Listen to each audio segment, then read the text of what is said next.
Salam dəyərli şagirdlər və MİQA sertifikasiya hazırlaşan dəyərli üzvlər. Gəlin belə bir məsələyə baxaq. 90 qram doymuş alifatik ikili aminin yanmasından alınan qazları əhəng suyundan keçirdikdən sonra 22,4 litr qaz sistemdə qaldı. Amini müəyyən edin. Demək ki, ilk öncə aminin yanma reaksiyasından biz bilirik ki, aminimiz ikili amindir deyə mən ona görə formulumu CnH2+3n yazdım və bilirik ki, aminlərin yanma reaksiyasından karbon qazı, su və azot qazı əmələ gəlir, düzdürmü?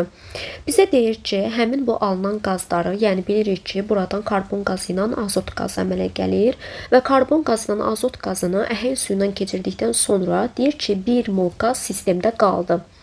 Yəni sistemdə qaldı o deməkdir ki, yəni reaksiya daxil olmur. Biz bilirik ki, alınan karbon qazı əhəng suyu ilə reaksiya daxil olur. Yəni kalsium H2 reaksiya daxil olur CO2. Amma azot qazı reaksiya daxil olmur, sistemdə qalır. Bu o deməkdir ki, yəni 1 mol azot əmələ gəlir, düzdürmü?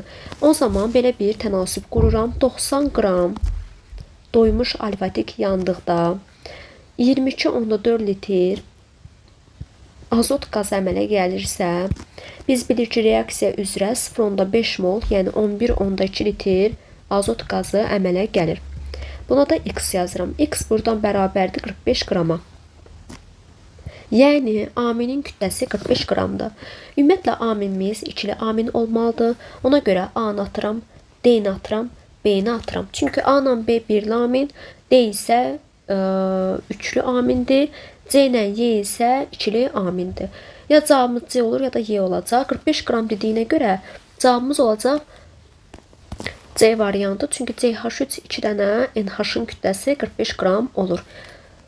Deməli cavabımız olacaq C bəndi.